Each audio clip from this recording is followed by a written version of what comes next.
So this is going to go into a YouTube video titled, You're Wrong. You're all wrong about the Bakunawa killer. As usual, you don't just get vibes off me. You get full meta-analysis, cross-analysis, autoethnography. We've done all of it. Wouldn't have it any other way. Exactly. So we have how long is this video? We have a 1 minute and 10 video. We're going to try and get this whole 1 minute and 10 video watched within 3 hours. I've got faith. But it's gonna be a tight squeeze, believe me. So we've done the red strings. We've made a research board. We have covered everything from the martial arts perspective, all the rest of it. Worth pointing out, just to be clear, when I say you're all wrong, that's not in a I know something you don't or anything like that. That is very much RGG have done a very good job here. And the more I look at it, the more that they have put stuff in so that aesthetically you see all of the things that confirm all of the theories that you would like to have happen with the Bakunawa killer. However, if you look at the martial arts of it, that all completely contradicts that in a good way. So they've done this to, it feels like intentionally create a very tangled web, like the web you see before you.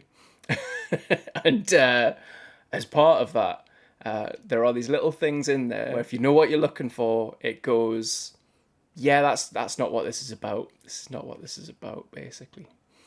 So that's where we are. I'm going to zoom in onto this middle section first. Start with Mr. Bakunawa killer. And we'll be working our way out in a circle and then further out and then further out. And then we'll do some stuff from that. But yeah, to begin though, let's look at the actual video. I'll start pausing and talking about different bits as we go through it. You guys hear the news? The Bakunawa killer took out another fighter last night. Yeah, but catch this. The guy wasn't even in the tournament. So where do we begin? So straight away, we will jump to the left-hand side of here. Who is the Bakunawa killer? Worth pointing out as well, RGG did post this with the 28th of June the other day. Before dropping this. So they were basically saying this is going to be important and to look at this as well. This is their version of it, which is actually a little bit blurry, no matter how much we zoom in. So they intentionally don't want you to fully look at all of this stuff. You will notice the Bakunawa killer doesn't actually have any lines going to him, but he is here in the top right alongside Wai Lung. And it looks like it says, wants to kill and cannot forgive, going to Wai Lung. So he's already got beef with Cielo. Bakunawa's up in this area for some reason.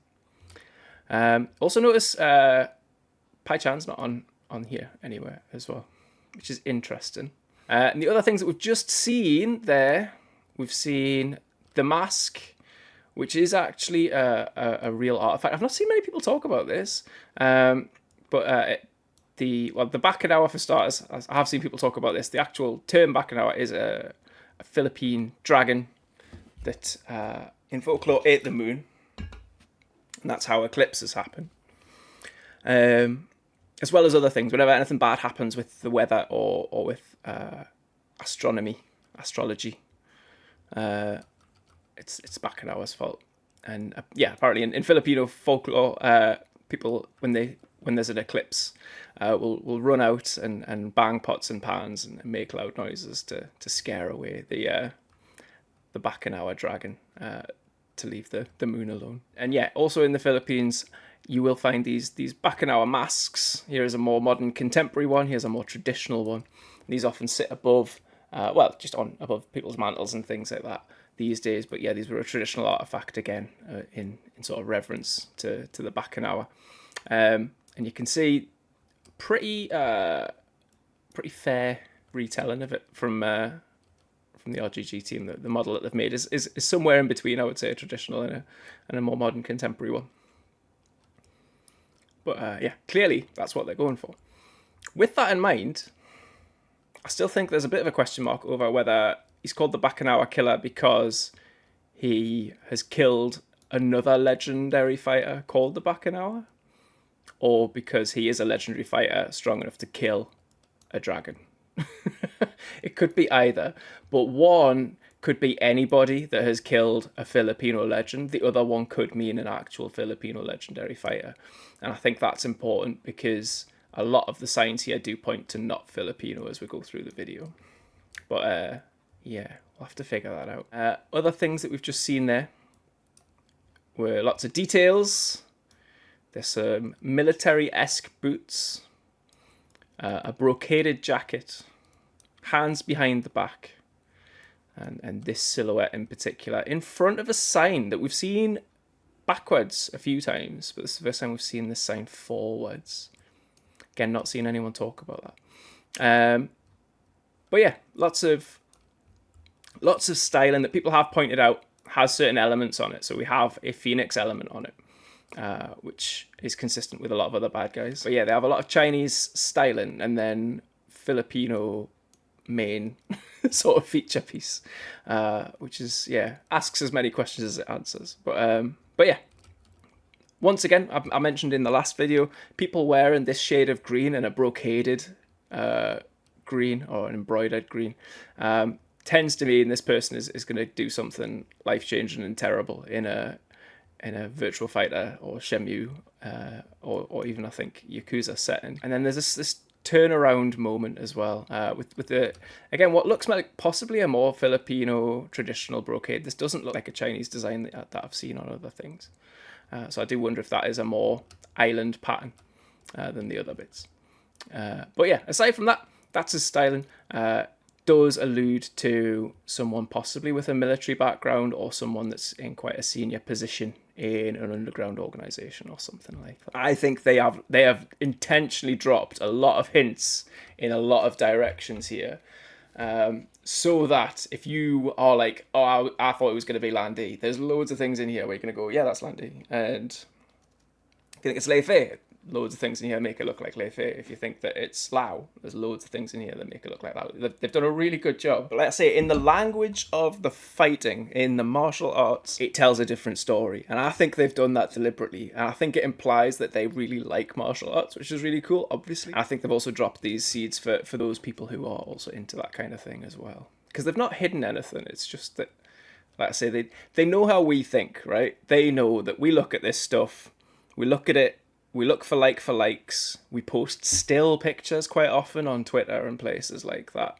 doing comparisons. And if you just do that, this reinforces all of the theories you have. If you look at the actual motion of the characters and things, it's a different story. And yeah, we'll dig into that. We do also see potentially a scar here. I don't know if it is a scar, but it looks a little bit like a scar, just along the jawline there.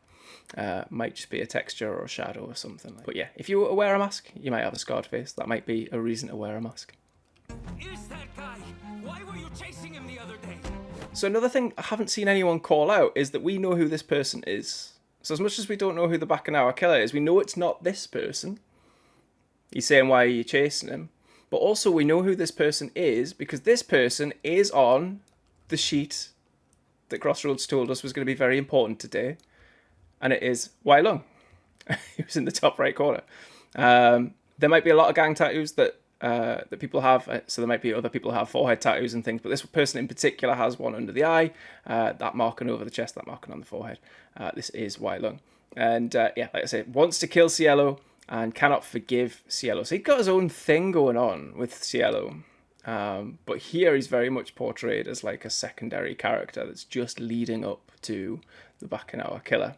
Which again is not what you'd first expect, considering the order of these people here, right? Going from Cielo in the middle outward to Wai Lung, you'd think Wai Lung's the far away big boss man, but it seems like that's a misdirect. So maybe early on in the game we're chasing Wai Lung, and then the plot thickens and things open out to the Bakunawa Killer. Who knows?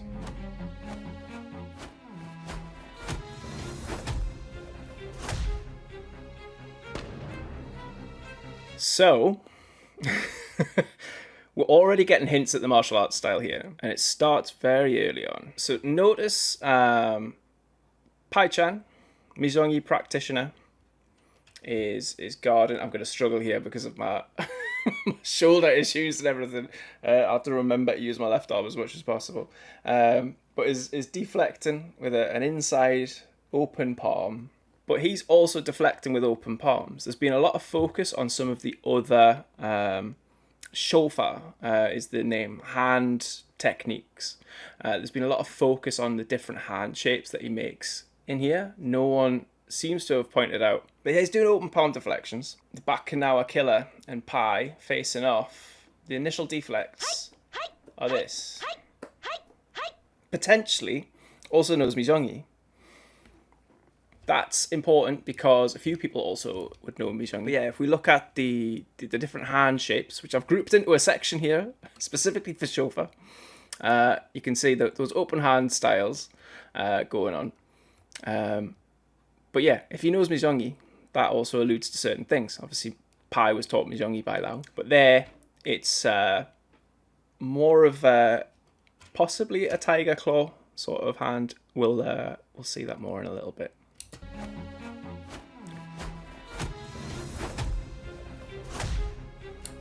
Yeah, a little bit tiger style. Tiger style has featured in the RGG games. In Judgment, you can switch to tiger style and things like that. Animal styles is a bit of a misunderstood thing, I would say, in Chinese martial arts. We'll get into a little bit of why it is. But yeah, there's typically not strict animal styles. Some exceptions there, like monkey kung fu and like mantis style and things like that. But yeah, not every animal is just like, oh, this is dragon style kung fu. Quite often, usually, it is that a martial art will adopt what are called shinfa, which means that they're the two words for heart and law. So it kind of means like the spirit of the animal. So Baji-chen, for example, is the spirit of a bear and a tiger. And then there's like Piguazhang is the spirit of an eagle and a snake and things like that. Usually martial arts take on one or multiple spirits of animals, and how that's interpreted can vary as well. Great kick to the jaw. Also, you'll see she's got, again, I have to be careful with my arms. She's got the yin-yang stance going on there, again, to show that she's good at that. That is a kick that Pai does do in the games in general. Lao also does that kick. Lei Fei also does that kick. So for her to do that kick also is interesting. You'll notice we've stopped on a still where the face is in full view. So yeah, there's quite a few spots where if you pause it, you will get a face. So you can see some face shape from that first one. And then in the reel and back, you get a couple of different angles of the face. And even the teeth are glimpsed at one point. And then aside from that also, there is that one that we paused on, right? And they do look quite Lao-like, quite Lan Di-like, potentially quite Chan-like. Yeah, like you say, potentially quite an unscarred face, at least on this side. Like I say, there was something that looked like maybe a scar on the other side. And again, we know a lot of protagonists and antagonists in the Shenmue and RGG universes have scars or plasters to cover up scars and things as well. And then on the Judgment 6 thing, it's worth pointing out, it's been said that Judgment 6 is disbanded, and that is a tiny, tiny plot hole. In that we've all watched me play Virtua Quest recently, and in Virtua Quest, which takes place long into the future, Judgment 6 are still around and are a big part of the problem. So Judgment 6, kind of spoilers, we know Judgment 6 is going to come back at some point if Virtua Quest is canon. Big asterisk there, whether or not that is the case. But if it is, and I think it probably is, because that includes all these characters as well, then Judgment 6 isn't going anywhere. Usual classic thing, right, of a power vacuum has formed and people have gone into that place. And again, this person definitely looks like the kind of person that would be filling that power vacuum. We can actually see there where I thought there was a scar, potentially no scar. But yeah, like I say, very youthful face in particular, which might add up to some other things as well. So here we have a confused looking pie who says, how is this possible? And as other people have pointed out, doesn't look angry, looks possibly frightened and possibly confused. And says, how is this possible? And yeah, we need to think about what kind of people would Pi look like that at. And again, that might rule certain people out. People have said it wouldn't be Lei Fei. Although it could be, if it's a very youthful Lei Fei, that might draw up that reaction. Or a duralified Lei Fei Lao hybrid was one thing that I've heard someone say. Or a young Lao. There's a lot of things there. Long lost brother has been another thing that's been brought up. But again, I think Yamada-san said no family stuff in this one, which again raises a bunch of other questions around what we've just seen. But yeah, I think they said it's not going to mainly revolve around family stuff in this game. It'd be nice to have a fighting game that doesn't have family stuff as the core sort of storytelling bit. Devs have never lied before, exactly. So, but I think it's a choice of words again that leads you down a path while taking you away from a path. We'll get to that. But I think when they say no family stuff, they mean very literally there's no family stuff, but that is also helpful information. So we'll get to that. But yeah, it has been very good talking about... They've thought very long and hard about how to talk about this game. How is this possible?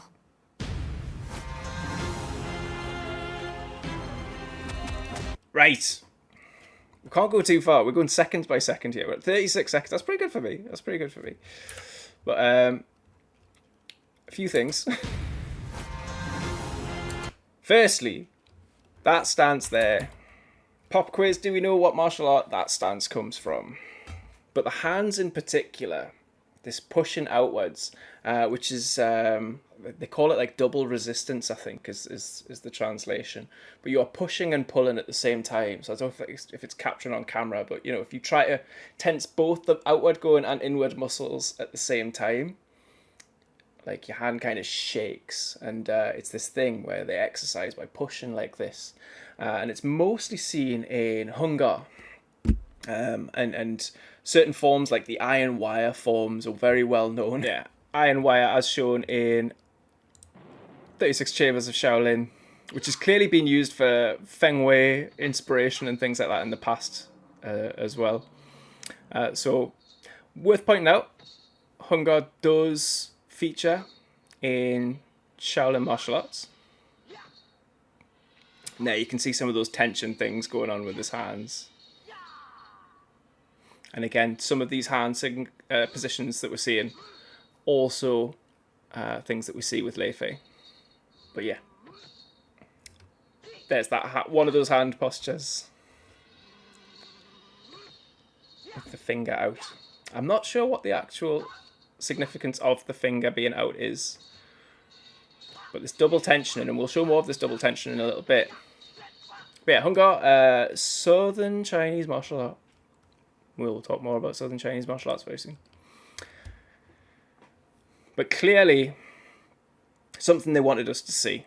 They wanted us to see that this guy knows Hungar. Lei Fei might know a little bit of Hungar. There's evidence of some Hungar in Lei Fei's Virtual Fighter 5 moveset. There is a tiny little bit of evidence of Lao, but probably not. And for why, I'll explain in a little bit. But neither of them really do Hungar as Hungar.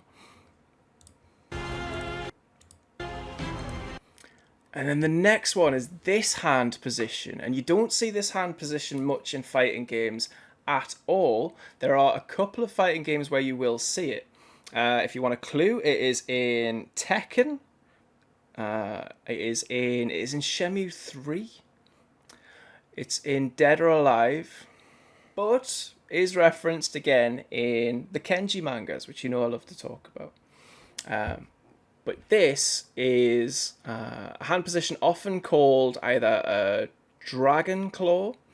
I think in this particular instance, this is known as an eagle catch in this implementation.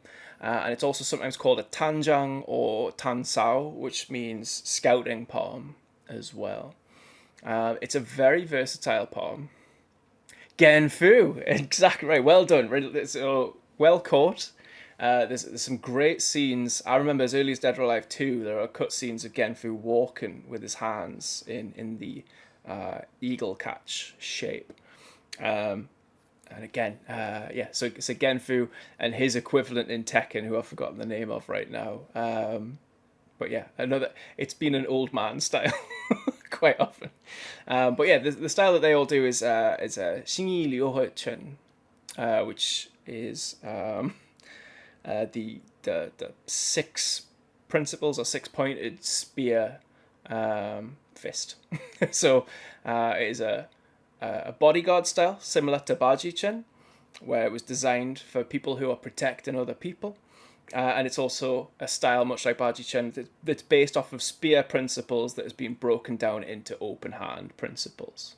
You can imagine this kind of hand position making sense for holding a spear. You can kind of put a spear between his hands there a little bit if he was to tilt them slightly. This hand position is also in other martial arts. It's in Wing Chun. One of the cool things that this does, and I say eagle catch is the name that it's used for in Xingyi, they'll call it an eagle catch. And again, I'm going to struggle with this because of my arms at the moment and this busted shoulder. Which way around is going to make more sense? I'm just going to struggle. I'll be moving very slowly. I promise you I'll not hurt myself. But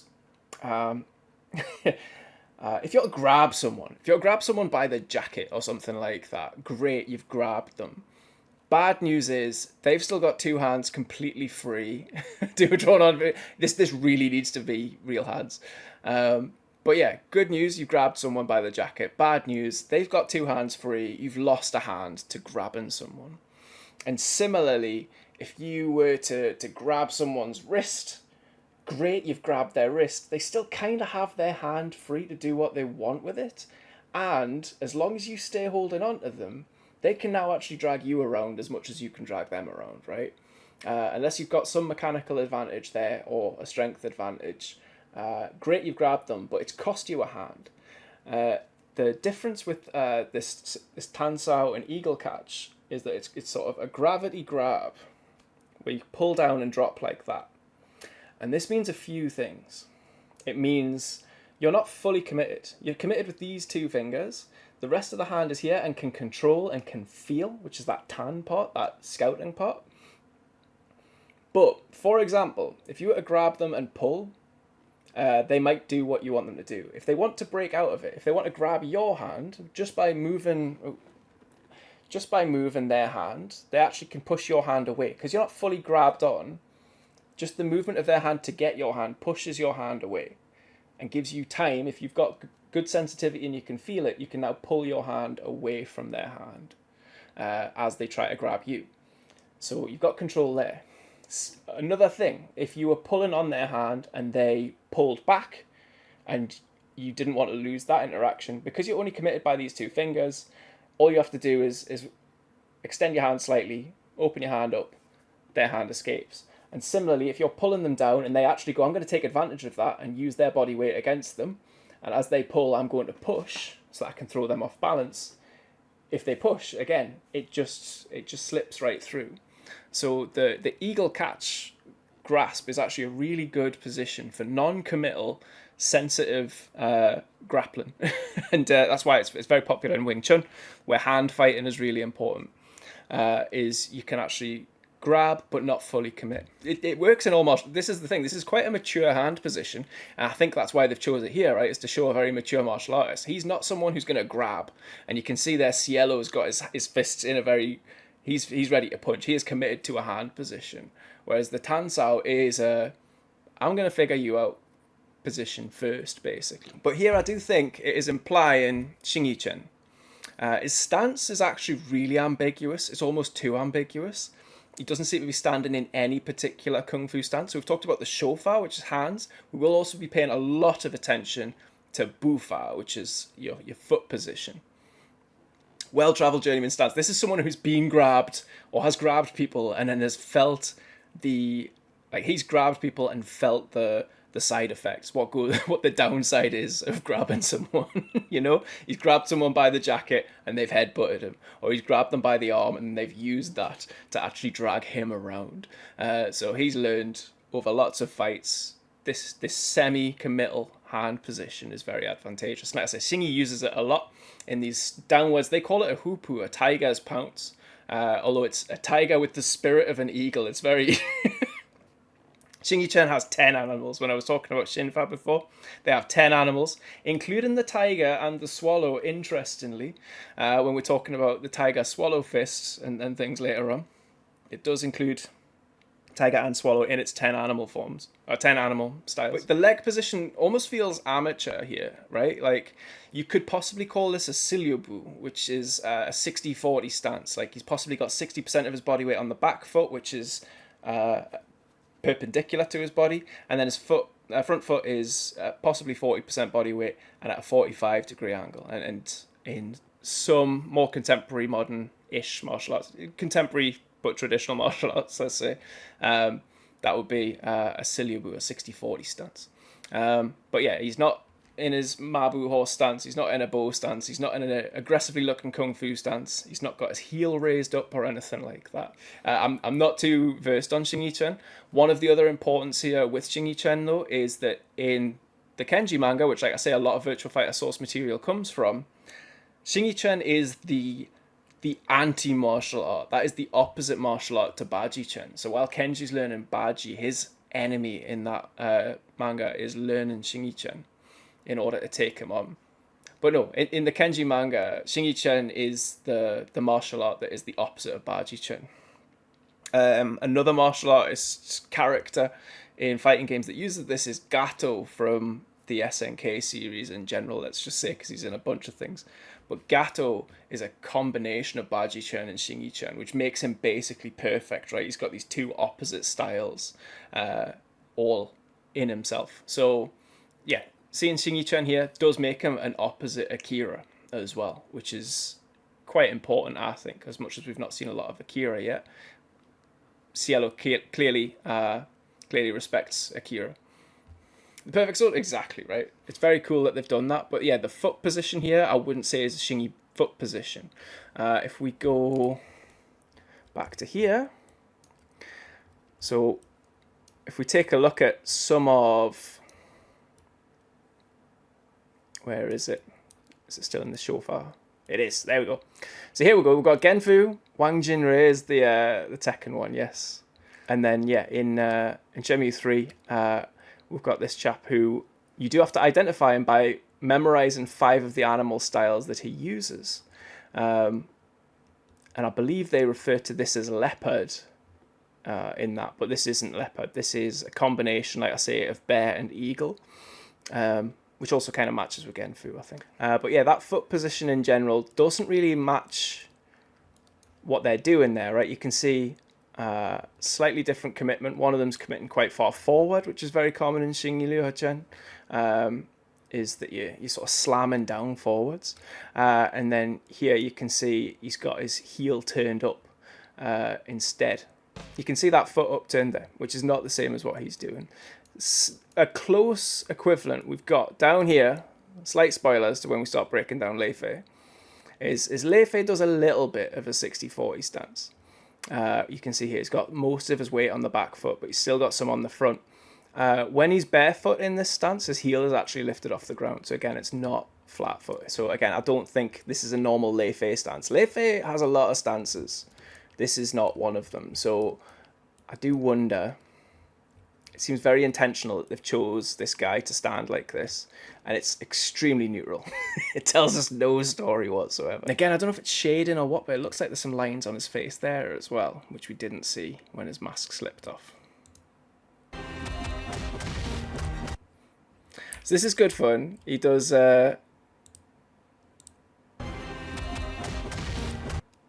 Little punch, punch, kick, kick. Ends in that flying forward position. So this kick in particular, we see in a few different places. We'll look at it more in depth. It is. We'll look at it more in depth very soon. But yeah, some characters that have that, you've probably already guessed. We do have Lei has that kick. But there you go. He's got that. And then, like I say, with Lao, it's a little different. He has it in one of his intro videos. And it's actually kind of a punch, but he uses that leg position. That leg position in general, when people historically have asked, what's that for?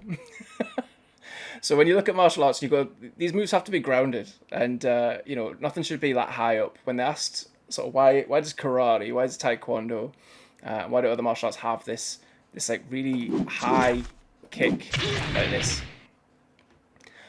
One of the daft ones I've heard from the karate world is that is to take people off horseback. Is why they would learn and drill that kick. How true that is, I'll let you decide. So that one,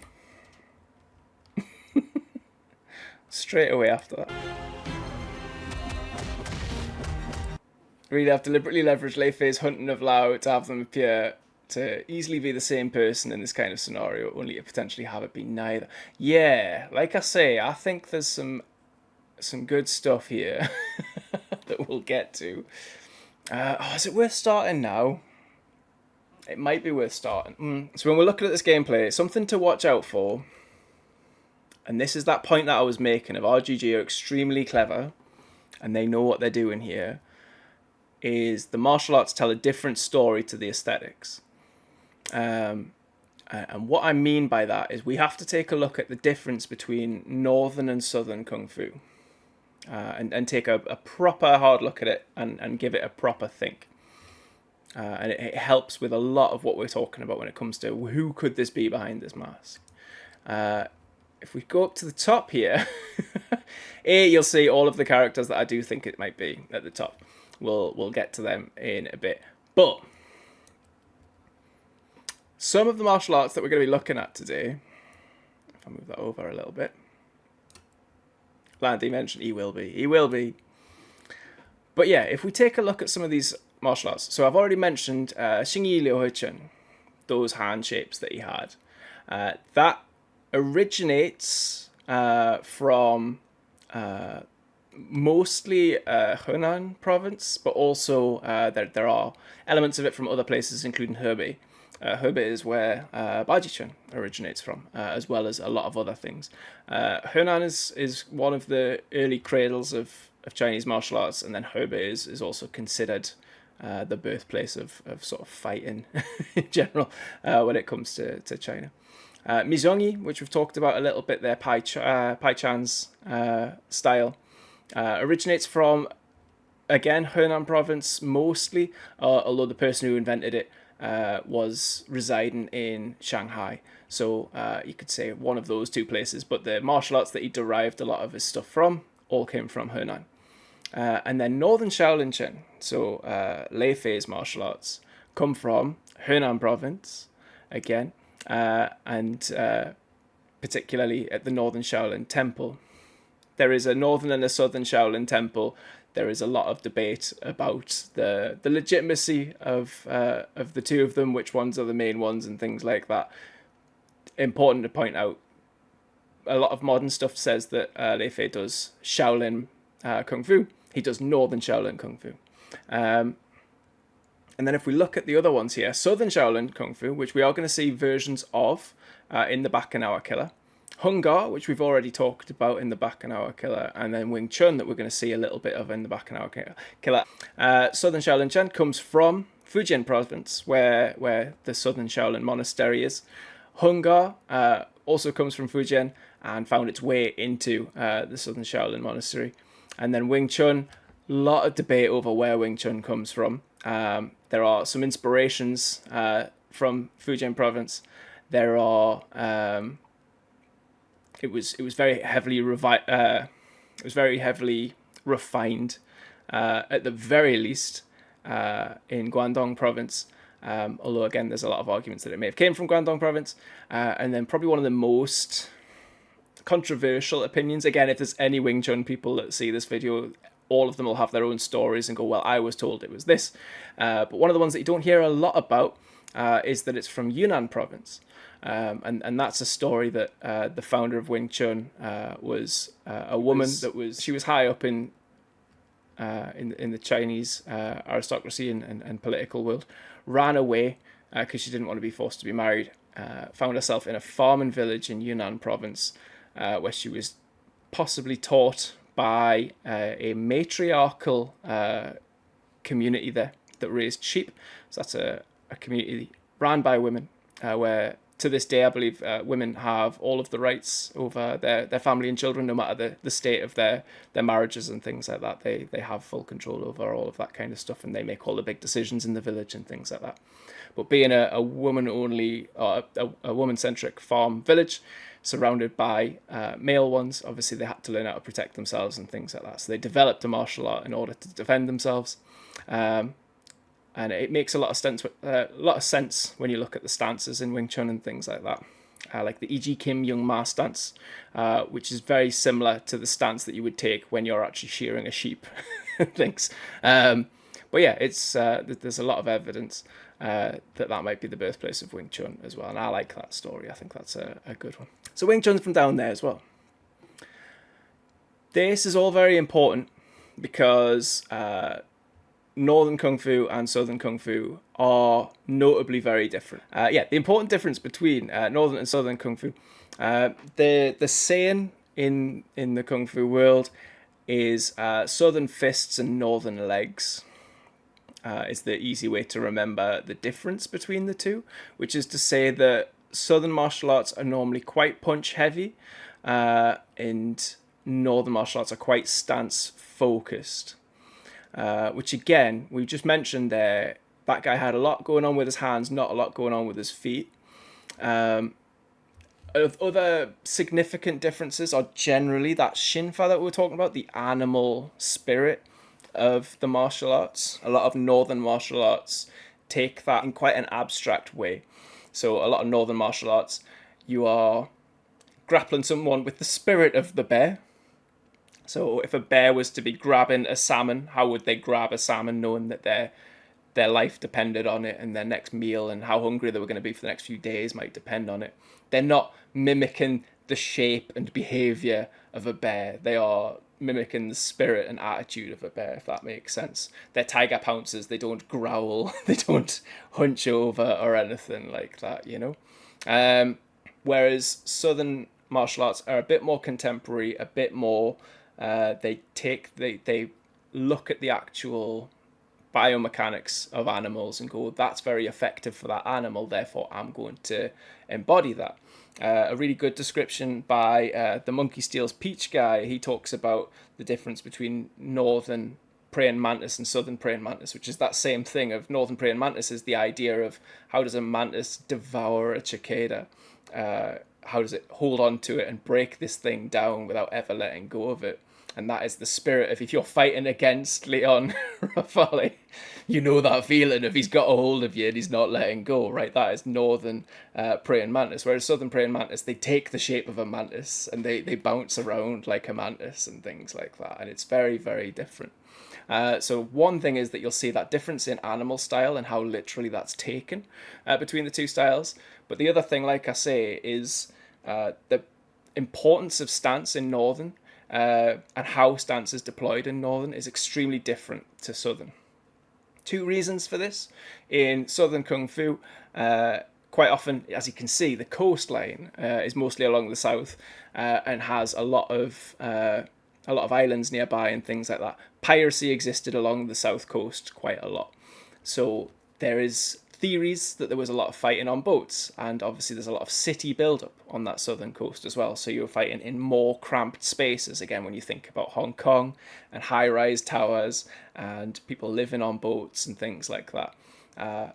how do you practice and where do you practice Kung Fu in those places? Probably in quite small areas where you do have to focus more on your fists, like in Wing Chun. The other thing is that in the north, there are a lot of plains, a lot of flatland, and it's closer to the capital of Beijing here than Peking previously.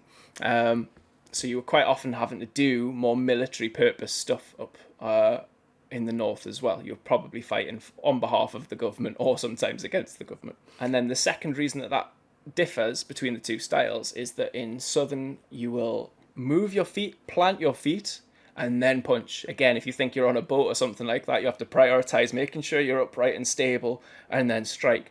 Whereas northern styles, your feet and hands move together at the same time. In most styles, it's worth saying, right? Like there's definitely exceptions of southern and northern kung fu where there's crossover and little bits where they've learned things off each other. Looking for whether the hands and feet are moving at the same time is a very easy way to tell whether something, as a rule of thumb, is a northern or a southern kung fu. Oh, my homie's Haley horrified. You know that feeling though, right? He does very accurately embody the feeling of a praying mantis that's got a hold of a different insect and is now already on that winning side. It's why the leg hooks in. It's why the hands hook in. It's not necessarily to mimic the shape of a praying mantis. It's there to mimic the spirit of I'm not letting you go. So yeah. Anyway. But yeah, the big things there are things like that. So looking for the hands and feet moving as one tends to indicate a northern style. So with what we've just been looking at, are you seeing it? Like hand, foot, foot, foot, foot, foot. Like he's doing one then the other. And again, if we go back, Lei Fei, and people are saying, oh, this is definitely Lei Fei, right? Like, if we jump to Lei Fei and get him to do similar kinds of things, like, notice his hands and feet moving together at the same time. If he had a foot, hand, his feet and hands move together at all times. He is always moving from one stance to another stance. That bu fao we were talking about, that foot technique, bu often doesn't just mean feet or step. It also means patch, to connect one move to another. And in northern styles, they connect. So yeah, you will see that where he's always moving as one. We're not seeing that with the Bakunawa killer. And I think this is where I think it's really, really smart what RGG have done, right? But that sense, Lei Fei is certainly the northern style stance focus. Exactly, he is a northern Shaolin practitioner. And in the earlier games it said northern Shaolin, whereas now it might just say Shaolin. But yeah, he is a northern Shaolin practitioner. The other way to tell between northern and southern Shaolin is they actually adopt different styles compared to each other as well. But that's a whole different thing. But yeah, he is a northern Shaolin practitioner. He mostly has collected northern styles. You will see hints of other things in there because he is a martial arts collector. But yeah, and he is a collector as well. Like we've only really seen a couple of things there from the Bakunawa killer, but quite easily with Lei Fei, we can see, like I said, you can actually see him flow from different martial arts styles. So he does have Senshi Po here, which is, again, known for being a Baji-chan move and a Mantis move more than anything. So again, comes from a northern Bokutai stance, which obviously Pai has a Bokutai and things like that. So coming from Misongi and Bagua and things. So he very seamlessly moves from style to style, whereas, again, it feels a little bit more limited in the Bakunawa killer that we're looking at. When we look back at this guy, not so much. Possible. So you've just seen Lei moving, now look at him move. It's not the same, is it? Like, I think that's quite an important distinction.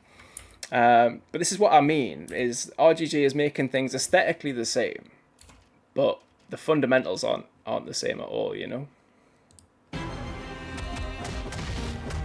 And then we've got this other bit here of fighting with his hands behind his back. And there's a couple of places where we see the fighting with hands. So hands behind the back's been a common feature here. We see that a little bit, obviously, in our in Lan Di, He likes to fight and walk around with his hands behind his back. He does defend with his hands behind his back quite a bit as well. Lau will fully fight with his hands behind his back quite comfortably. And of course, Lei Fei will also fight with his hands behind his back. There we go. So he's got that. So he'll quite happily fight with his hands behind his back as well. And it's another sort of symbol of mastery, right? I've never learned a martial art that tells you to fight with your hands behind your back. Sometimes they might tell you to stance practice with your hands behind your back for different reasons. Like, again, it can show balance and things like that. Or they want you to really focus on the legs before focusing on the hands and things like that. That might happen. But yeah, there's no actual martial arts style where it's advantageous to have your hands behind your back. So people doing that are purely flexing. I always think about the homeless guy in the first Shenmue as well. But the other thing there actually is the opening video to Virtua Fighter 5 Final Showdown. See, it's a GIF a lot, but this is the original law match. Lei versus Lau. And again, Lau straight up flexing the hands behind the back parries there. Didn't touch on it there actually, but when I was talking about the difference between Northern and Southern, we've got a few of the styles up here, right? But yeah, like I say, it's worth pointing out, in Virtua Fighter, pretty much all Kung Fu styles are Northern styles. Pretty much. So when you think about any of the Kung Fu styles in there, right? So you've got Lau's is obviously fictitious, but is based off of a lot of stuff from Hernan again. You've got Leon's from Hebei. You've got Akira's from Hebei. You've got Drunken Kung Fu, which is from the Northern Shaolin Temple. It's based off of the 8 Great Ancestors style. So it wasn't always about being drunk, but the ancestors were always drunk. So the 8 Ancestors style. So that's from Hernan as well. Then you've got the Monkey Kung Fu, which is also from Hernan. All of them pretty much are from there. Exception being Jackie/Sarah Bryan's Jeet Kune Do, which is from Hong Kong or California, depending on where you want to start counting from. But yeah, these games have always been about Northern Kung Fu. And they are based on the Kenji manga, which is also based off of Northern Kung Fu, predominantly. Some mention of Hung Gar and Jeet Kune Do and Wing Chun. The Virtua Fighter games do not feature Southern Chinese martial artists. They have characters from Southern China, so Pai was born in Hong Kong, whereas again Lau was not. Lau was born, where was Lau born? In Shandong province. But yeah, they don't have Southern Chinese people with Southern Chinese styles in the Virtua Fighter series. So again, it's a bit of an alarm bell that we're seeing a very Southern Kung Fu person. Moving on from this to the best throw we've seen in the game so far. That kick with the big reach over. No Virtua Fighter character has done that move yet. That is a new move. It is worth pointing out. We have seen, again, Lei Fei does do a step over kick. There we go. So he'll do a step over kick. It's not the same kick at all. However, final fight against Landy. There you go. There's the same kick. But yeah, we're going to ignore a lot of Landy's actual fighting in Shenmue 3. It's not the same as what we were seeing in Shenmue 1 and 2. And obviously we do have Master Baihu in Shenmue 2 as well, who is modelled off of Lau.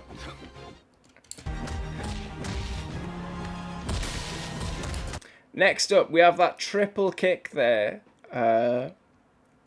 from our killer. The triple kick, again, of characters that do that. Got some pins going off of that. We've got Lau, and we've got Lei Fei. So Lei Fei has a double kick off the wall that's kind of close. And he has got other things that'll kind of do it. Was it? There we go. We'll get a little double kick off him there as well. So he has got a couple of these things. But yeah, not quite a triple kick. But that would also make a lot of sense, wouldn't it, if this is a leveled up Lei Fei, as he added a kick. Acrobatic tricking kicks do exist. It's not just a Taekwondo thing. The inch-away punch, or 1-inch punch, known best from Jeet Kune Do. And again, Jackie Bryant does do it in that exact scenario that you've just mentioned. Should we jump to Jackie just to show that off? There we go. So he's also got the 1-inch punch there. It's not just from Jeet Kune Do. It does come from Wing Chun originally. And yeah, like I say, that move there is very, very Wing Chun-like in general.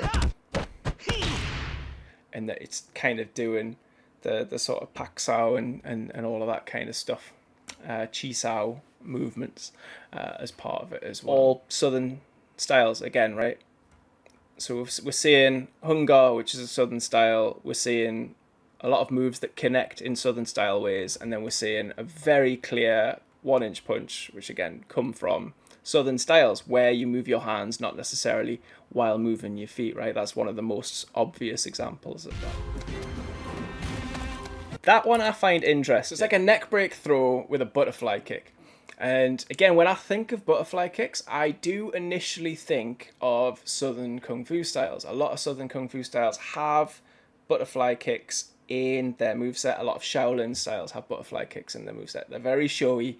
It's hard to kind of say what the practical purpose of a butterfly kick is. Again, a lot of Northern styles, because they're military oriented, you're trying to train a bunch of farm hands and generally sort of poor families and poor neighborhoods and things like that how to fight in a very short period of time. You teach them the basics of don't fall over and here's how to punch good, and that's as far as you kind of take it. Butterfly kicks are quite advanced, something that you will see in a more acrobatic and more Southern style. We do see one with Lau. Lau actually does have a butterfly kick. He has a couple of butterfly kick implementations, but I've got one here that we'll show as well. Lovely. So yeah, he actually has a butterfly kick, which again, like I say, is more seen in Southern styles. Not something I would expect to see a lot in Northern styles. Worth pointing that out because, like I say, Tiger Swallow Fist being a fictitious style pulls from all kinds of places. It does occasionally pull from Southern styles. This one caught a lot of people's attention. So it's a double palm.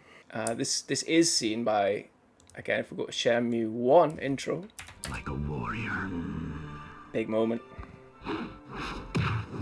There it is. Turns away, then does the double palm. What we just saw in the Virtua Fighter 1, he turns away and does the double palm. And this got a lot of people very excited for that. So yeah, this palm, super cool. We are actually seeing quite a lot of particle effects for a Virtua Fighter move there.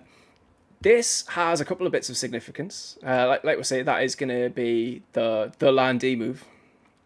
It's also...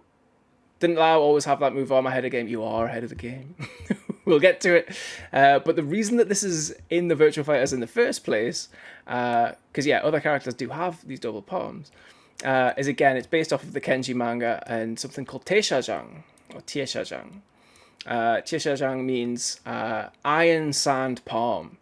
Yeah, it's he only gets hit with one of the palms in Kenji, and it leaves a mark on him, and he has to get some very special medicine called Yunnan Baiyao, which again from Yunnan province, to heal him up, to recover him from that. But yeah, if he was hit full force with it, it would have killed him, is what he's told. Tieshajang is one of the 72 Shaolin arts. So when you go to if you become a Shaolin martial artist, you are learning the 72 arts, and one of those arts is this iron sand palm, which teaches you to have extremely solid hands that can break anything, basically. So yeah, he's clearly learned this technique. So again, this is a Shaolin technique that we're seeing from this new character. It is a technique that already has a lot of history in the Shenmue games and has a history in the Virtua Fighter games. Suggests that this person has been to a Shaolin temple and done their part, right? In terms of who's got an iron palm, Let's say Landy clearly has an iron palm. Other people that have the iron palm include Lei Fei, which we did before, quarter circle forward PK. A little further apart, but it exists. And again, you can see the red sparks. And he turns away before he launches it. Same mechanics there of throwing his shoulders, which is probably quite important to this mythical move, right? And then Lao has several versions of it. But yeah, one of them here I can demonstrate as well. Results in closer together double palms, a bit more like Landy's, and these ones here that we're seeing in this freeze frame. There we go, double palms from looked away. So he's got that. Makes a big noise. Clearly does some damage. Throws them around. So again, if we're ticking them off based off of who has what, they're all still in the running, right? That move, I've seen arguments to the contrary. I've seen someone say this could be a skinny Taka, and that's Taka's neck ring throw. Possible. But yeah, this is his throw, and doing it on El Blaze is a great example because he actually lifts him really high into the air to do it as well. But yeah, that is that throw, and this is a really well-known throw in Virtua Fighter. One of the best demonstrations, for example, of the weight system, because if you do that on El Blaze goes up, whereas if you do that to Taka... But yeah, Taka does not leave the ground when you do that one. But yeah, that looks very intentionally like Lao's chokeslam there. And then this part... To me, that was one of the most important sequences. But this sequence... Because again, everyone's going, oh, it's definitely Lao. That's definitely Tiger Swallow. These are definitely Lao's shofar, his tiger claw sort of hands and things like that.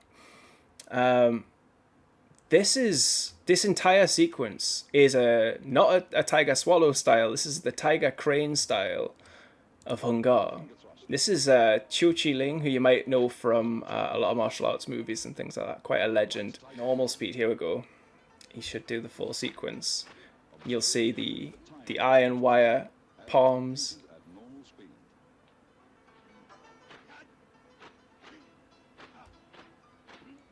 There you go. So he's got the starting sequence that we saw with the Bakunawa killer.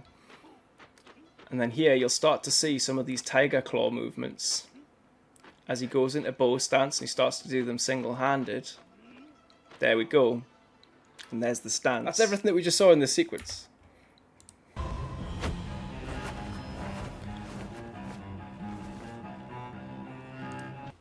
So, in terms of whether or not that is Tiger Swallow, it is Tiger Crane.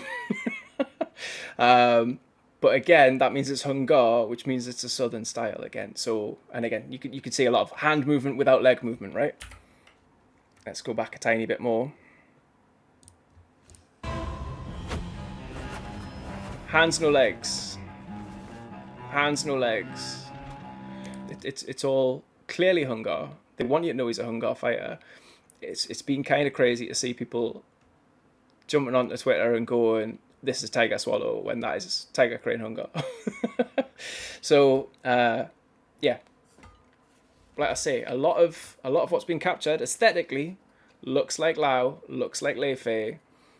If you look at the actual movements and you understand where these movements come from, and you're a fan of martial arts and you're a fan especially of regional, traditional Chinese martial arts, this tells a completely different story to what the stills of this character do. And I think that's really cool. I think that RGG have done an amazing job at taking everyone down one particular garden path without going too far away from a different story that might be closer to the truth.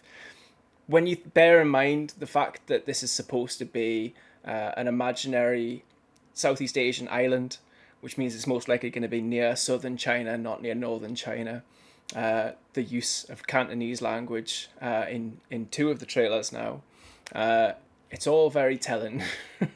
Another thing I've not seen anyone call out, this neon light behind him here, which says 4 characters. So you've got the character here of Long,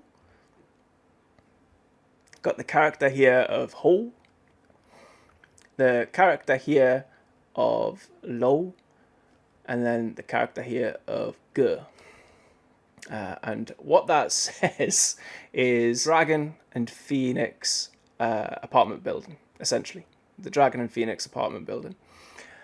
So, again, if you're savvy with your virtual fighters and things like that, and especially your Shenmues, that should mean a lot. Because if we take a look at that sign of the Dragon and Phoenix apartment building, the Dragon and Phoenix are obviously huge parts of the Shenmue lore and the cult, the secret organization that's not Judgment 6 that runs in the background of that.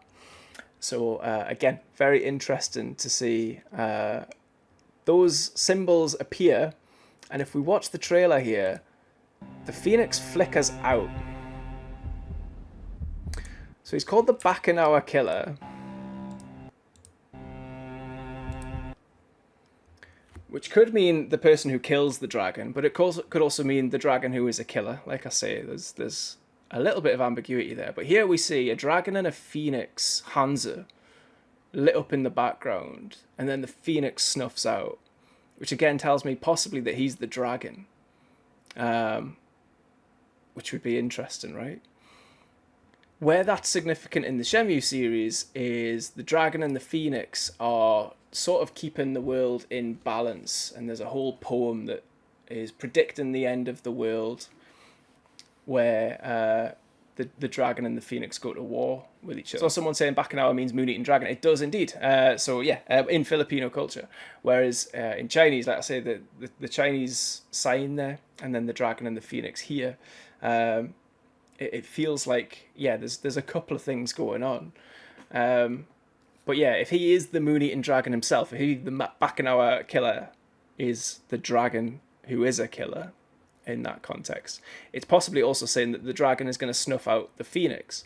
And if you know the story of Shenmue, their idea is kind of the same thing of a dragon's going to bring the end to the world. The phoenix needs to stop that by sort of, it lights the sky purple and some other things in this poem that predicts things. But yeah, the Chiyu men, the people who are hunting these mirrors, they want to imbalance the Earth's order by sort of giving it to the dragon.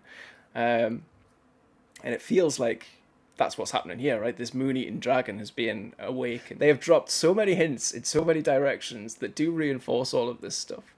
Because that is extremely land coded to put them in front of a sign that says dragon and phoenix. And like us, yeah, there's been so many little hints here and there. Him standing like this right now, flicking his ponytail around as we just saw there at the end, which this is clearly a reference to like the first time you meet Landy. Not this part, but here as it looks up and he flips around like that, that's clearly the first time that you walk into the dojo and Landy's there, right? Like that's the moment that's trying to recreate for you. But yeah, I think this is saying that the dragon snuffs out the phoenix, basically. This guy is here to break the world's order. Yeah, it is suggesting that this person is a change in the order of things. Could also mean a change in the order of things like Judgment 6 and stuff as well. And not only that, you'll notice we've already mentioned the phoenix that's on his shirt. So the phoenix is snuffed out here. There's a phoenix on his jacket, but they've also used the phoenix very faintly to underline his name as well. So Bakunawa, dragon at the top, phoenix at the bottom, but only the phoenix actually has a symbol. And again, it just feels like it's telling you a lot of things without telling you. And it's for us to break it down. But yeah, a lot going on just in this one shot, really.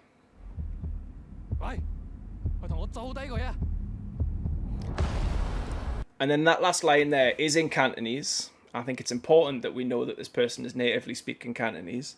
And it's saying, they're here, meaning they, like singular. That person is here. Sort of deal with them. Could mean a bunch of things at the moment, but the fact that it's in Cantonese takes us back to our map.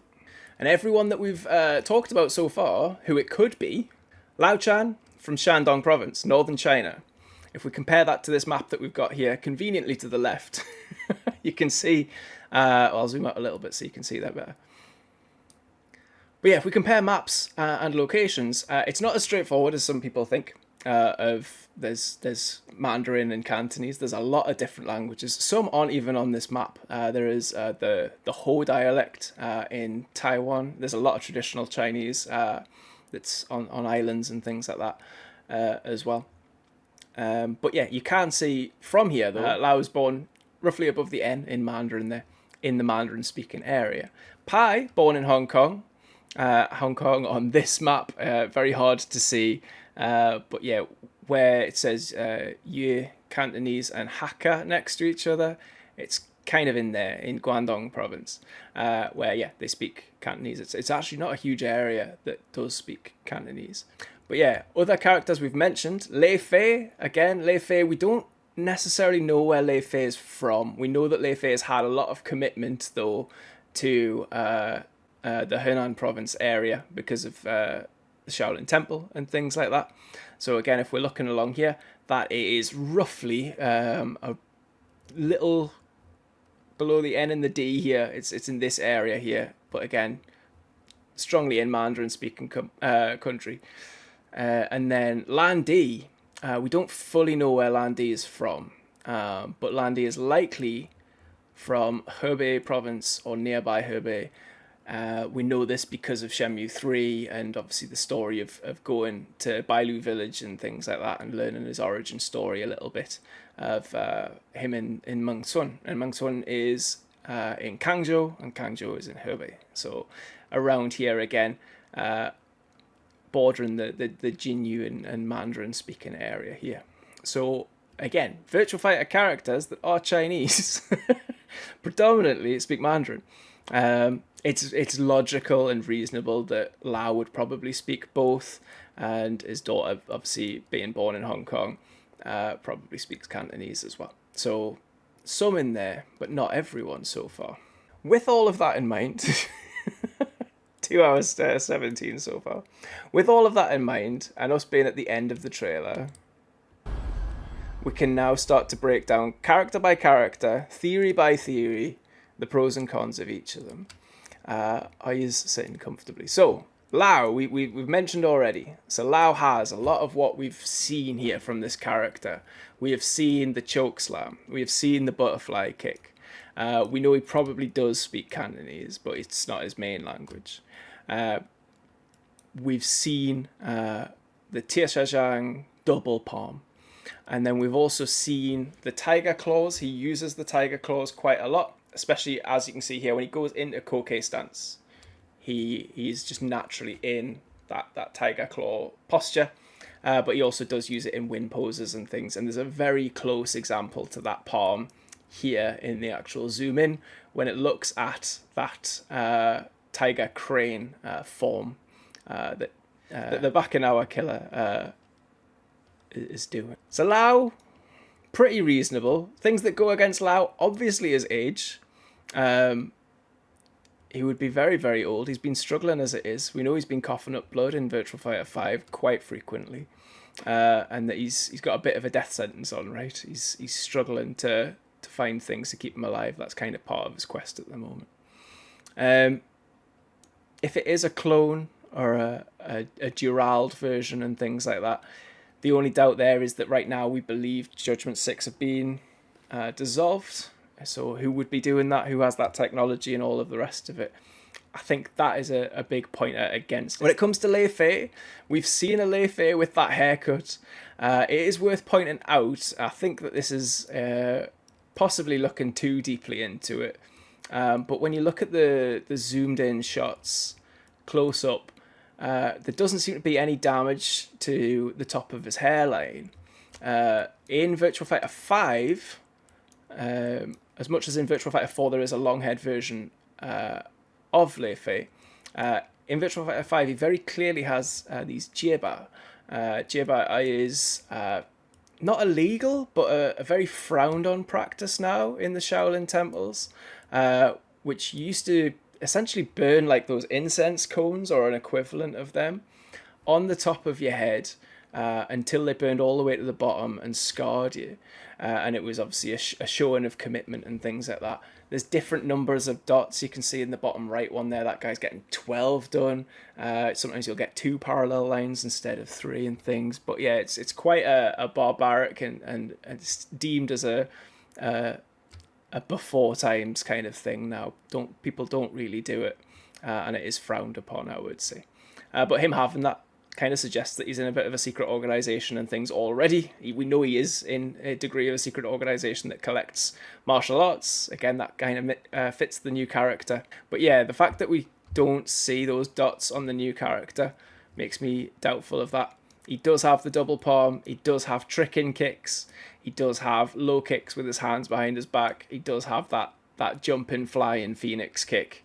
And he does have overhead throw moves where he's kicking the opponent in the face. So he has a lot of the things that we've seen there. And then he does also have those tiger claw palms and similar palms. Not quite as well animated in Virtua Fighter 4, but he does have things like that as well. And doesn't mind sitting in a 60-40 stance, albeit a very different 60-40 stance to what that character is. Again, I think he would be very old in this game. I think because he's such a stance master, he wouldn't have such an odd stance as he does in this in this trailer. So again, I think a lot of that goes against it being him. And the only other theories that kind of justify it would be that he's found the Fountain of Youth or something like that. Or something to do with Judgment 6. And again, I think we can believe what we're being told by the devs to a degree, of Judgment 6 being dissolved for the time being, although Virtual Quest says otherwise. But yeah, feels odd that it would be him. We didn't mention, but yeah, the whole Yamada-san saying no family stuff as well kind of pushes away from Lau. So for Landy, again, double palms, has the throw, has the hands behind the backness, has the... with a dragon on it, the brocaded long jackets, the dai, and all of that kind of stuff. Doesn't mind fighting with those sort of tiger palms as well. We do see that. Like I say, the tiger palm doesn't necessarily make it a Hungar thing. The tiger claw stuff does exist in other arts as well. We do see Lau picks up this as well.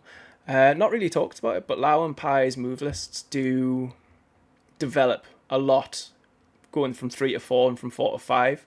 So even the imaginary fighting style of Tiger Swallow Fist has developed a lot in the more recent games. Originally it was combinations of styles like Taiju Chen, Taiji Chen, and Chang Chen Long Fist. In Virtual Fighters 1 and 2 and 3, Lau has very much got quite generic. Those are all styles that are military-ish styles that you also see a lot in like Hong Kong cinema and things like that. So it makes sense to give him them, and they're quite generic. He is a bit more pointed and starts to do things like these tiger palms in 4 and 5. So they have thought a little bit more as the games have developed as to what Lau fights like. Not a lot of Landy going about, right? Because as you've seen when we played Shenmue, you don't really fight him all that much. There is some early footage of him fighting in Shenmue 1's intro. Little Bokutai stance. Again, nods to Mizongi.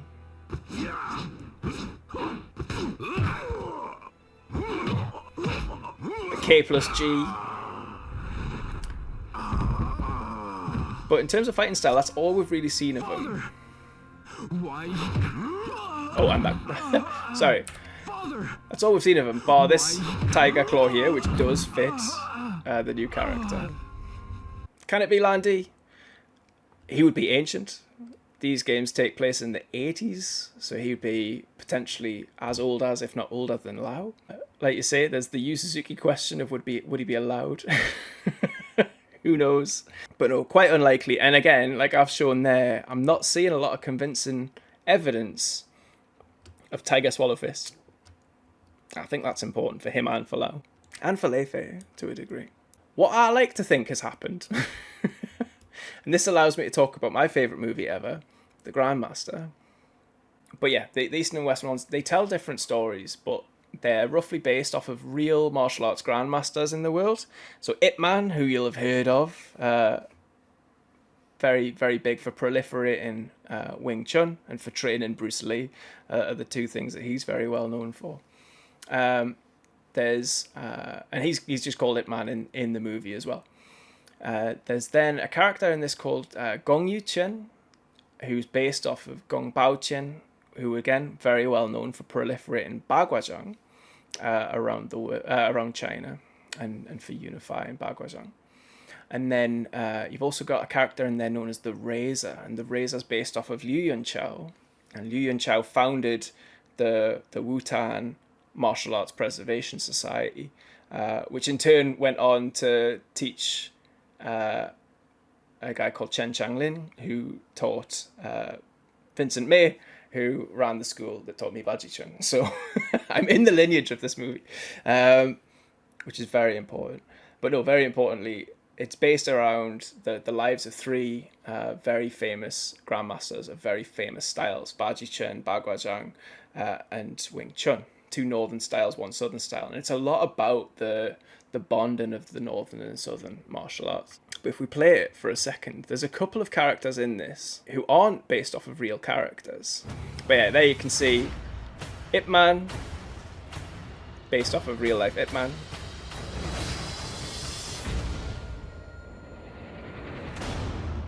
Great scene, that one.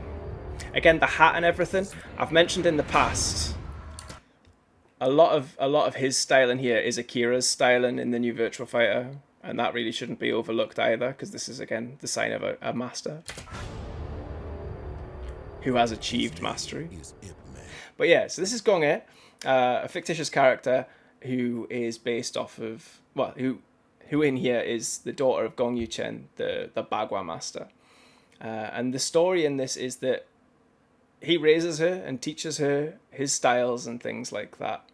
And similar to Lao Chan and Pai Chan, he doesn't pass on his biggest secrets to her, or he doesn't go the full degree of discipleship with her, is probably a more accurate way of saying it. And instead, he passes it on to someone called Ma-san, who we'll probably see later in the video. But you can see she's very accomplished, very good at everything that she has been taught. Instead of passing on the full discipleship and handing over the torch to his daughter, he hands over the torch to a different person, this guy Ma-san. And Ma-san gets impatient and wants to learn faster and decides to try to kill him. And in true Kung Fu movie fashion, he taught him all of the moves except one. It's actually Ma-san's fault. He did tell him about the move and he just never took it seriously. But yeah, when he finally gets impatient, Lei Fei versus Lao style, and takes on the master hits him with this thing called the monkey hangs up the medallion. And it's that thing of, I've taught you everything except this one thing, and this one thing's going to beat you, essentially. And it's not until much later in the film, not a huge spoiler, but a slight spoiler, where he decides to fight Gong E, the daughter, that her final move against him is also the monkey hands up the medallion. So as much as the whole time you're kind of seeing, oh, the daughter never went the full distance with it, whereas this guy did. Bagua Master actually did teach her the one thing. and it's this big moment. If you're a Kung Fu fan, it's not mentioned in any of the dialogue. It's not something that they zoom in on or anything like that. It's just a detail for Bagua fans that'll actually see it and go, oh, she did it. Which is really cool. And again, I feel like RGG are doing the same thing here of, if you're into the Kung Fu, you'll get some of this stuff. Like we've just seen there with the Southern versus Northern Kung Fu. But yeah, that's a big moment.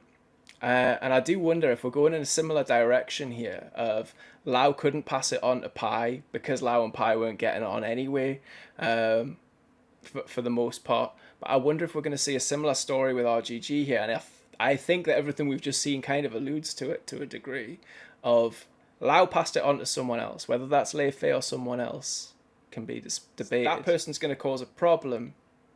And then Pai's going to reveal that she knew Tiger Swallow Fist all along. And that will be a super sick change in momentum, I think, in this game, and a really good bit of writing that would be very similar to this really good bit of writing by Wong Kar-wai, where it's only in there for the people looking for it right now. Lau's chosen disciple makes it much less likely that it's Lei Fei to me. Exactly. So that takes me neatly on to the final theory. So this is my theory so far, was I could see it going down a Wong Kar-wai Grandmaster direction.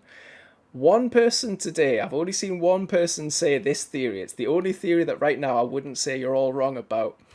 So shout out to VF Numbers. If you know, if you're into the Virtual Fighter stuff, you'll definitely know VF Numbers all over the place. Very good Lei Fei player, fittingly. But VF Numbers pointed this out as well. So shout outs to him. But there is a character in the animated series called Liu Kowloon. And Liu Kowloon is a chosen disciple of Lao Chan. Liu is taught by Lao by choice. Lao wants to teach him. The animated series is a bit of a mess. It uses there's a secret organization called the Koen Kan, not to be mistaken with the martial arts style Koen Ken. Lao is kind of heading that up. Teaches his Koen Ken style to Liu. And then Liu misuses that to take power over the Koen Kan organized group and turn them into a crime syndicate. And then there's this sort of subplot of he has to marry Pai, or he wants to marry Pai. The wikis and things out there all kind of say that it's just a thing that happens. It's very much against her will, and she doesn't like him. But yeah, he's out there trying to marry Pai so that he can get full control of the Koen Kan, is essentially spoilers. But yeah, he's running all that kind of stuff. There's a sort of right hand woman in there as well, called Eva Durix, and her and Dural essentially end up killing Liu, which would make sense if we're looking at a surprised and frightened Pai, is if her dad's sort of benefactor of the martial arts, who she knows to be dead, comes back, has the cheekbones, has the has the facial structure, all the rest of it. He would still be a little older. He would be Pai's age, relatively. But that would all make sense. And he already knows the style. If we're accepting that the Bakunawa killer knows Tiger Swallow. But if we are, we're also accepting that it's got a lot more southern than it has in previous games. And we do have to balance that out a little. Oh yeah, interestingly, the wedding gets raided by Akira and Jackie in a car. There is a sort of subplot romance triangle with Jackie and Akira and Pai sort of going on as well in this. It's anime at the end of the day. But yeah, very silly moment there of the wedding getting crashed. Lao still has to defend Liu because he's still technically his student, so he ends up fighting Akira and things like that. It also features in the Game Gear version, if you've ever had a chance to play Virtua Fighter the Animation, as it's called. Have we played that on stream? But yeah, like they do cover the same plotline in a much more abridged fashion in that game as well. Slightly different, I would say, the way that it ends in that. But yeah, he should be, not that any of this is canon as well, but if we are bringing him into the canon, he would be known as dead, most likely. I've included a picture of Guizhang here because I think Guizhang was also an attempt to keep this character in the Sega AM2 world after he hadn't made it into any Virtual Fighter game or anything. So it's a potential that we're also seeing that come across. Guizhang also a Mizhongyi practitioner, so would do those deflections like we've seen. So Guizhang, another option. Master Bai, who we've not mentioned today, another option. Again, though, age and things, I think, would throw them out. But yeah, Liu is an interesting one. And if you don't know, Kowloon, I think I wrote it down over here somewhere, is Liu Jiulong. And Jiulong is 9 dragons, which again, if you know the Shenmue games and things, you understand the pertinence of those words. He is from Hong Kong, just like Pai. So he speaks Cantonese. Guizhang as you already have sort of alluded to and things as well. He is the ticket to Hong Kong, and they have a family base there and things like that. So I do think Gui Zhang is a continuation of Liu. So yeah, the amalgamation of those characters all kind of adds up to a Hong Kong based, suited, well dressed gentleman that would have access to these moves and speak Cantonese natively. A lot of good stuff, I think, that fits that. The other one that could potentially be there, like I say, is that this is all taking place in a fictitious island that's somewhere in the South China Sea or in this area. If you are in this area, Cantonese is more well understood and more commonly spoken than not. You're going to find people that understand it and speak it in these areas anyway. So it could just be a completely brand new character. It could be a character of Philippine origin that just knows these southern styles because of that range there not being that far. But all in all, I think there's a couple of compelling arguments there. But all of it is pointing to, aesthetically, we wanted you to see things that would convince you of whatever your theory was. But secretly, deep down, there's someone in there. We're bringing some Southern Kung Fu into the game. And you're going to learn all about it. I think the martial arts is very important here. That your Kung Fu is lacking, that we got off Pi and things, will all tie into that stuff as well, I think. Like, they want you to look at the Kung Fu. They want you to enjoy the Kung Fu movie side of it. I do think, like I say, my idea is Wong Kar-wai Grandmaster. VF Number's idea of Liu Kowloon or Liu Jiulong. Both very strong contenders, I think. Or both possibly the same thing. There's always going to be room for RGG to pull another gotcha in there at some point and go, yeah, there's more going on than what you see. I'm sure of that. But yeah, until then, this is my current web of mystery. Very cool, very good job from RGG if that's the case. 2 hours 40. How'd I do? How was the analysis? Under 3 hours for a 1 minute video.